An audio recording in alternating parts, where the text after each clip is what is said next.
Kamu tidak ingat kapan pastinya kamu mulai merasa hampa. Tapi kamu tahu rasanya, gelisah tanpa sebab, marah tanpa alasan, takut dicintai tapi juga takut ditinggal. Orang lain melihatmu baik-baik saja, tapi di dalam ada luka yang terus berbicara. Bukan luka yang berdarah, melainkan luka yang tumbuh diam-diam sejak kecil. Ini bukan kisah tentang trauma besar atau tragedi luar biasa. Ini tentang luka-luka kecil yang dibiarkan, yang dianggap biasa, yang diremehkan karena tidak tampak di permukaan. Tapi luka batin tidak hilang hanya karena kamu menolaknya. Ia tetap tinggal, menyamar sebagai karakter, membentuk relasi, dan menciptakan pola hidup yang terasa salah, tapi kamu tak tahu di mana mulainya. Video ini bukan untuk mengasihani luka itu, tapi untuk memahami, menyembuhkan, dan memutus rantainya, agar kamu bisa mencintai, bukan dengan luka, tapi dengan kesadaran. BAB 1. Luka yang tak berdarah, tapi membekas pada suatu malam, seorang pria dewasa duduk sendirian di kamarnya. Bukan karena ia kesepian, tapi karena setiap kali seseorang mendekat, ia merasa terancam. Ia tidak tahu kenapa. Tidak ada yang mengancamnya secara nyata. Namun jantungnya berdebar, pikirannya curiga, dan tubuhnya tegang. Ia bukan trauma karena perang. Ia tidak pernah mengalami kecelakaan besar. Tapi sejak kecil, ia tumbuh di rumah yang dingin secara emosional. Setiap kali menangis, ibunya bilang, laki-laki nggak boleh cengeng. Setiap kali marah, ayahnya berkata, kamu anak durhaka. Perlahan ia belajar satu hal, perasaan harus ditekan, bukan diungkapkan. Inilah yang disebut luka batin. Luka yang tidak tampak secara fisik, tapi diam-diam mengatur cara kita berpikir, merasa, dan bertindak. Apa itu luka batin? Dalam psikologi klinis, luka batin disebut sebagai luka emosional atau trauma emosional. Ia bisa berasal dari pengalaman masa kecil yang menyakitkan, pengabaian emosional, pelecehan verbal, tekanan berulang, atau kehilangan yang tidak pernah disembuhkan secara emosional. Yang membuatnya berbahaya, luka ini tidak berdarah, ia tidak terlihat, tapi pengaruhnya bisa mengakar selama puluhan tahun. Luka ini memengaruhi harga diri, membentuk pola hubungan, bahkan menentukan cara kita memandang hidup. Mengapa luka ini sulit disadari? Karena banyak luka batin tidak datang dalam bentuk kekerasan ekstrem. Sebaliknya, ia muncul dalam bentuk pengabaian kecil yang berulang, orang tua yang sibuk tapi tidak hadir secara emosional, lingkungan yang memaksakan standar tinggi tanpa empati, guru yang mempermalukan murid di depan kelas, kata-kata seperti kamu selalu salah, kamu merepotkan, atau diam saja kamu bodoh. Secara neurologis, setiap pengalaman menyakitkan yang tidak ditangani akan terekam di sistem limbik otak, terutama di bagian amigdala dan hipokampus, dua bagian yang memproses emosi dan memori. Otak belajar, perasaan sama dengan bahaya, kedekatan sama dengan luka, emosi sama dengan kelemahan. Luka yang menjadi pola anak-anak yang mengalami luka emosional, tumbuh menjadi dewasa dengan luka yang tidak sembuh, dan sering tanpa sadar. Sulit percaya orang lain, takut ditolak, tapi juga takut dekat. Sering menyabotase hubungan sehat. Terlalu keras pada diri sendiri. Sulit merasa puas karena takut bahagia akan diambil kembali. Luka batin bukan kelemahan mental, tapi respon logis dari otak dan hati yang pernah disakiti dan tidak sempat memprosesnya. Mengapa perlu dibahas? Karena banyak orang tidak sadar mereka terluka. Mereka menyebutnya memang karakterku, aku introvert, atau aku realistis. Padahal yang sebenarnya terjadi adalah mekanisme pertahanan diri. Dalam dunia yang menuntut ketegasan dan produktivitas, luka batin sering diabaikan. Tapi luka yang tak disembuhkan akan menjadi warisan emosional. Kita akan mengulang pola yang sama ke pasangan, anak, bahkan teman kerja, tanpa sadar kita menjadi pelaku, seperti orang-orang yang dulu menyakiti kita. BAB 2, rumah yang menyakiti, luka dari keluarga. Bagi banyak orang, rumah adalah tempat kembali. Tapi bagi sebagian lainnya, rumah adalah tempat pertama mereka belajar takut, merasa tidak cukup, atau bahkan kehilangan diri sendiri. Bukan karena tidak ada cinta, tapi karena cinta seringkali datang dalam bentuk yang tidak sehat. Bermula dari Rumah Psikologi Perkembangan, mengakui bahwa tahun-tahun pertama, kehidupan anak adalah fondasi utama pembentukan kepribadian. Otak anak berkembang pesat hingga usia 7 tahun. Dalam rentang waktu itu, semua perlakuan, baik atau buruk, direkam sebagai kebenaran. Saat anak tumbuh di lingkungan yang dingin secara emosional, penuh kritik, tidak stabil, atau terlalu menuntut, maka terbentuklah internal wound belief, keyakinan dalam diri bahwa ia tidak cukup baik, tidak pantas dicintai, atau harus selalu membuktikan dirinya agar diterima. Contohnya, anak yang dibesarkan dengan kata-kata keras akan cenderung memiliki suara batin yang kasar. Anak yang hanya dicintai saat berprestasi, tumbuh dengan keyakinan bahwa cinta harus dibayar. Anak yang sering dibandingkan, tumbuh dengan mentalitas kompetisi, bukan koneksi. Kinananam. Ishuri wanenani. Kinananun. Bentuk luka emosional dalam keluarga satu. Pengabaian emosional bukan hanya soal makanan atau pakaian. Pengabaian emosional terjadi saat anak tidak mendapat perhatian, validasi, atau kehangatan. Contoh, tidak diajak bicara, tidak ditanya perasaan, atau dianggap rewel saat menangis. 2. Kritik dan tekanan berlebih. Orang tua yang hanya fokus pada kesalahan, yang jarang memberi apresiasi, atau selalu menuntut lebih, membuat anak merasa dirinya selalu kurang. Labelisasi dan perbandingan anak disebut pemalas, keras kepala, bikin malu keluarga, atau dibandingkan dengan saudara lain. Ini membunuh harga diri sejak dini. Keempat, ketidakhadiran figur emosional ayah yang sibuk, ibu yang lelah. Keduanya secara fisik ada, tapi tidak hadir secara emosional. Anak belajar bahwa perasaan tidak penting. Efek jangka panjang luka dari keluarga adalah luka yang paling dalam, karena terjadi saat sistem pertahanan diri belum terbentuk. Dan sayangnya, otak anak belum bisa membedakan. Apakah aku yang salah atau orang tuaku yang bermasalah? Maka satu-satunya kesimpulan yang muncul, aku tidak cukup. Dalam jangka panjang, luka ini bisa menjelma jadi people pleasing, selalu ingin menyenangkan orang lain demi diterima. Overachiever, takut gagal karena percaya harga diri ditentukan oleh prestasi. Dingin emosional, tidak tahu cara mencintai karena tidak pernah dicintai dengan sehat. Mudah marah atau defensif karena merasa harus selalu membela diri. Mengapa orang tua menyakiti? Sebagian karena ketidaktahuan. Sebagian karena luka yang diwariskan dari generasi sebelumnya. Psikologi menyebut ini sebagai transgenerational trauma. Luka yang berpindah dari satu generasi ke generasi berikutnya bukan lewat DNA, tapi lewat pola komunikasi, pola asuh, dan cara mencintai. Ironisnya, orang tua yang menyakiti anak, seringkali dulunya juga adalah anak yang disakiti. Mereka hanya mengulang apa yang dulu dianggap biasa. Lak rumah. Bisa menyembuhkan, bisa melukai rumah, bukan hanya tempat tinggal, ia adalah tempat pembentukan identitas emosional.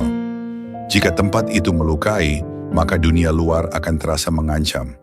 Tapi jika rumah memberi rasa aman dan diterima, anak akan tumbuh dengan percaya diri, rasa cukup, dan kemampuan membangun hubungan sehat.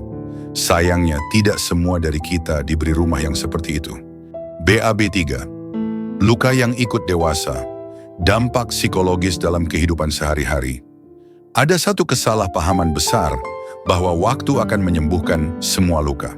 Faktanya, waktu hanya membuat luka yang tidak disembuhkan tumbuh bersama kita. Luka batin yang berasal dari masa kecil tidak menghilang hanya karena kita tumbuh dewasa. Ia bersembunyi, lalu muncul dalam bentuk sikap, keputusan, dan hubungan yang kita jalani hari ini. Nainan warsawarnam, kiriin mas, luka lama, pola baru. Kita sering bingung mengapa. Kita sulit percaya orang lain, bahkan pasangan sendiri. Kita takut ditolak, tapi juga takut terlalu dekat. Kita merasa bersalah saat bahagia. Kita tidak bisa berkata tidak, meskipun jelas merasa tidak nyaman. Semua ini bukan sikap buruk, melainkan mekanisme pertahanan yang terbentuk dari luka masa lalu. Misalnya, Orang yang dibesarkan dalam keluarga yang keras dan minim validasi akan tumbuh menjadi orang dewasa yang terus mencari pengakuan. Ia akan merasa gelisah jika tidak dipuji dan merasa gagal jika tidak sempurna. Orang yang tumbuh dengan pengabaian emosional akan cenderung menghindari konflik, takut konfrontasi, dan lebih memilih diam daripada jujur. Karena dulu setiap ekspresi diri berujung pada penolakan. Teksakri efek psikologis jangka panjang 1. Gangguan harga diri self-esteem issues. Orang dengan luka batin cenderung merasa tidak cukup. Ia meragukan kemampuannya, bahkan dalam hal-hal yang sudah dikuasainya. Ia merasa kesalahan kecil adalah bukti bahwa ia gagal sebagai manusia.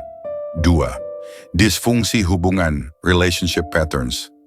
Seringkali muncul pola tidak sehat seperti terjebak dalam hubungan toksik, tapi sulit keluar.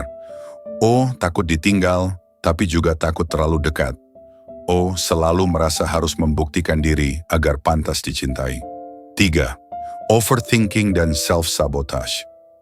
Karena tidak percaya dunia aman, ia terus memikirkan kemungkinan terburuk. Akibatnya, ia menunda keputusan, menghindari peluang, dan seringkali menghancurkan sendiri hal-hal baik yang datang. 4. Perfeksionisme dan burnout luka lama memicu keyakinan bahwa nilai diri bergantung pada performa. Ia bekerja keras tanpa istirahat, terus mengejar validasi eksternal, hingga akhirnya kelelahan secara emosional dan fisik. Meluka tak terlihat tapi terasa. Yang membuat luka batin berbahaya adalah tidak selalu tampak secara kasat mata. Seseorang bisa tampak sukses, ramah, bahkan spiritual. Tapi di dalam, ia mungkin berjuang dengan rasa kosong, takut gagal, dan kebingungan identitas. Dalam ilmu psikologi, ini disebut invisible trauma, luka emosional yang tidak terlihat, tapi memiliki dampak neurologis dan psikologis yang nyata. Bahkan, riset neuroscience menunjukkan bahwa trauma emosional yang tidak diproses dapat mengubah struktur otak, terutama pada area pengatur emosi dan memori, amigdala, hipokampus, prefrontal cortex. Mengapa sulit disadari? Karena seringkali kita merasa ini biasa saja. Budaya kita terbiasa menormalkan penderitaan. Namanya juga hidup. Ya udah, yang penting tetap kuat. Semua orang juga punya masalah, padahal yang biasa belum tentu benar. PAB 4. Proses penyembuhan. Dari sadar ke pulih, menyembuhkan luka batin bukanlah soal melupakan atau mengikhlaskan, seperti yang sering dikatakan orang. Penyembuhan adalah proses sadar, aktif, dan terkadang menyakitkan, tapi sangat mungkin dilakukan, asal kita tahu jalurnya. Luka batin, seperti luka fisik, perlu dibersihkan, dirawat, dan diberi waktu. Tidak cukup dengan berpura-pura kuat, tidak cukup dengan sibuk bekerja, tidak cukup dengan motivasi semu. Harus ada langkah-langkah konkret untuk pulih. Kami tahap 1, menyadari bahwa kita terluka. Langkah pertama dan paling penting adalah menyadari bahwa kita memang punya luka. Banyak orang tidak bisa menyembuhkan karena tidak mengakui bahwa mereka terluka. Mereka menyebutnya memang karakter saya emang cuek, saya emang susah percaya orang. Padahal itu bisa jadi mekanisme pertahanan, bukan jati diri. Kesadaran ini bisa muncul lewat refleksi, journaling, konseling, atau bahkan lewat pengalaman relasi yang memicu emosi ekstrem, marah, takut, ingin kabur. Luka yang aktif akan muncul di situasi yang memancing, bukan karena situasinya salah, tapi karena ada luka lama yang terbuka kembali. Tahap 2, mengenali pola dan akar luka. Setelah sadar, langkah selanjutnya adalah melacak pola. Kapan kamu merasa sangat takut ditolak? Di situasi apa kamu selalu merasa tidak cukup? Kenapa kamu menarik diri saat orang lain mendekat? Pertanyaan ini bukan untuk menyalahkan masa lalu, tapi untuk menghubungkan titik-titik luka dengan respons saat ini. Salah satu teknik populer di psikoterapi adalah inner child work, mengajak bagian dirimu yang dulu terluka untuk berbicara. Ini bisa dilakukan lewat tulisan, visualisasi, atau bimbingan terapis. Tujuannya bukan kembali ke masa lalu, tapi memberi kasih sayang dan validasi yang dulu tidak kamu dapatkan. Tahap 3, memproses emosi yang tertahan. Luka batin menyimpan emosi yang tidak sempat keluar. Marah, sedih, kecewa, takut. Emosi itu tertahan dan menjadi beban dalam tubuh, psikosomatik. Penyembuhan berarti mengeluarkan dan memproses emosi itu dengan aman. Metode yang terbukti efektif, writing therapy, menulis ekspresif. Tulis semua yang ingin kamu katakan pada orang yang pernah menyakitimu, walaupun surat itu tidak dikirim. Somatic therapy, melepas emosi dari tubuh. Lewat napas sadar, shaking, atau terapi tubuh. Terapi bicara, talk therapy. Bicara dengan profesional, bukan hanya untuk mencari solusi, tapi agar emosi tertampung dengan aman. Tahap 4, membangun ulang diri. Setelah luka diproses, kamu akan mulai merasa lebih ringan. Disinilah fase reintegrasi dimulai. Mulai membangun identitas bukan dari luka, tapi dari nilai dan keinginanmu sendiri. Belajar berkata, tidak, tanpa rasa bersalah. Mencintai diri tanpa syarat performa. Membangun relasi bukan untuk mengisi kekosongan, tapi untuk berbagi kebersamaan. Salah satu prinsip penting di tahap ini adalah, dulu aku dibentuk oleh luka, sekarang aku membentuk diriku sendiri. Creature Calm 3. Tahap 5. Menjaga pemulihan penyembuhan bukan garis lurus. Akan ada hari-hari kambuh, merasa lemah, atau bahkan ingin mundur. Itu wajar. Yang penting adalah kesadaran untuk kembali pada diri sendiri, bukan pada luka. Bangun rutinitas sehat, tidur cukup, journaling, olahraga ringan, meditasi, dan perbanyak berada di sekitar orang yang suportif. Jika perlu, pertimbangkan profesional seperti psikolog klinis atau konselor berlisensi. Mereka bukan tukang sulap, tapi pemandu yang membantumu berjalan lebih terarah. Ikiwan. Parsaralanan. Kedrama penyembuhan adalah hak bukan kemewahan. Kamu tidak harus pantas untuk sembuh. Kamu hanya perlu menyadari bahwa kamu berhak pulih. Luka batin bukan aib, tapi bagian dari kemanusiaan. Dan menyembuhkannya bukan kelemahan. Itu keberanian yang luar biasa. BAB 5. Tidak melewati, tapi menyembuhkan. Mencegah luka. Warisan, banyak dari kita tumbuh besar dengan luka yang tidak kita mengerti. Dan saat menjadi dewasa, sebagai pasangan, orang tua, atau pemimpin, kita tak sadar bahwa luka itu mengalir keluar. Menjadi cara kita mencintai, mendidik, bahkan memarahi.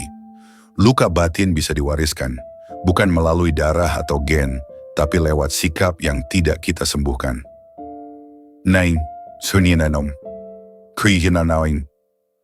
Mary luka yang menjadi pola turun-temurun. Seorang ayah yang tak pernah dipeluk ayahnya, tumbuh jadi pria keras yang tak tahu bagaimana menunjukkan kasih sayang. Seorang ibu yang sejak kecil ditekan untuk selalu sempurna, tumbuh jadi orang tua yang menuntut anaknya tampil tanpa celah. Inilah trauma antar generasi. Pola emosi, komunikasi, dan kelekatan yang diturunkan, bahkan tanpa niat jahat. Psikologi menyebut ini sebagai intergenerational transmission of trauma. Riset menunjukkan bahwa anak-anak dari orang tua yang belum menyembuhkan luka masa lalunya cenderung mewarisi ketakutan sosial atau cemas berlebihan, sulit percaya pada relasi, daya tahan stres yang lemah, self-esteem yang rapuh. Semua itu terjadi karena anak menyerap bukan hanya apa yang diajarkan, tapi juga bagaimana emosi ditangani. Mencegah luka warisan. 3 prinsip penting. 1. Kesadaran diri, self-awareness. Kita tidak bisa mengubah pola yang tidak kita sadari. Maka langkah pertama adalah jujur pada diri sendiri. Apakah saya terlalu cepat marah? Apakah saya memberi kasih sayang dengan syarat? Apakah saya sedang mengulang pola dari masa kecil saya sendiri? Kesadaran ini bukan untuk menyalahkan, tapi untuk memutus rantai. 2. Mengganti reaksi dengan respons. Orang yang terluka bereaksi impulsif. Tapi orang yang sedang pulih belajar untuk merespons dengan sadar. Daripada berkata, kamu selalu bikin masalah, kita bisa berkata, apa yang kamu rasakan sekarang? Dari menyerang menjadi menyelami, dari menuntut menjadi memahami. 3. Membangun ruang aman emosional anak-anak dan orang dewasa butuh ruang untuk merasa aman mengekspresikan emosi. Bukan ruang tanpa aturan, tapi ruang tanpa ancaman. Ruang aman ini dibangun dengan mendengar, bukan hanya menanggapi, memvalidasi perasaan, bukan membandingkan, menunjukkan emosi secara sehat, agar ditiru, bukan ditakuti. Karena namanya pemulihan, itu bukan sempurna, tapi sadar. Kita mungkin tetap kadang marah, kadang lelah, kadang salah bersikap, tapi jika kita sadar dan mau memperbaiki, itu sudah cukup untuk menghentikan rantai luka warisan. Karena anak-anak tidak butuh orang tua yang sempurna. Mereka butuh orang dewasa yang tahu bagaimana menyembuhkan dirinya sendiri, agar tidak melukai saat mencintai. Dari luka menjadi warisan baru, luka yang disembuhkan bisa menjadi kekuatan. Kita bisa menjadi generasi pertama yang menyadari, mengurai, dan mengakhiri siklus luka itu. Tidak untuk menjadi orang tua yang ideal, tapi cukup menjadi manusia yang utuh, yang tahu bagaimana mencintai dengan sadar, bukan dengan luka. Dan jika kamu mendengarkan sampai di sini, ketahuilah, kamu sudah melangkah jauh. Bukan hanya untuk dirimu sendiri, tapi untuk mereka yang datang setelahmu. Kamu telah mendengarkan hingga akhir. Itu artinya kamu sudah mengambil langkah pertama. Menyadari bahwa luka itu ada dan kamu berhak untuk sembuh. Jangan berhenti di sini. Bagikan video ini pada orang-orang yang kamu tahu sedang berjuang diam-diam. Karena banyak luka tidak butuh nasihat, tapi butuh dipahami. Jika kamu merasa siap, cari ruang aman untuk bicara. Entah ke sahabat, komunitas, atau tenaga profesional. Karena menyembuhkan luka bukan tugas yang harus kamu jalani sendiri. Pulih itu mungkin. Luka tidak harus jadi warisan. Dan kamu punya kuasa untuk menghentikan siklusnya.